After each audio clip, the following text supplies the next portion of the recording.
কি হয়েছিল? আমি রাত্রে আসলাম না, তারপরে সকালবেলা আমার ফোন করছে, ফোন করা গেছে তোমার ঘরে ছিল গেছি, আয়া দেখি ঘরের এই অবস্থা। তারপরে আমার টাকা ছিল, টাকা নেই, সোনার জিনিসপত্র ছিল, কিছু নেই, আর ঘরের অবস্থা আমি দেখতে পাচ্ছি। কত টাকা ছিল? 70-80 হাজার টাকার মতো আছে। আর কি চুরি হয়েছে? আমার চুরি আসছিল, আংটি আসছিল, কানের আসছিল, আর 2টা পলা আছে। কত হবে? ওই সব মিলাই 1.5 আর মতো পুলিশকে কমপ্লেন করেছিলেন? করে আসি পয়সা। কখন করেছিলেন? 6টা এবং 9টা। এখন আসেনি? না, কি বলেছিলেন? আবার আমরা 9:30টার সময় জানি। শুধু একবারই বলেছিলেন আর আসেননি?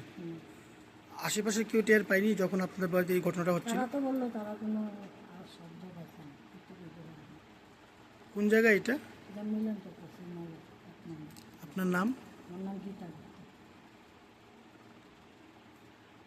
কি ভাঙা হয়েছে?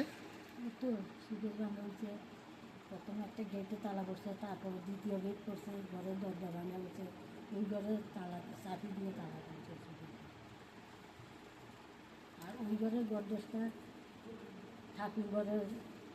ঠাকুরের তুলসী পাতা ছিল, গলার একটা সোনার চেন আসছিল, ওই পার পর্যন্ত আসছিল কিছু না।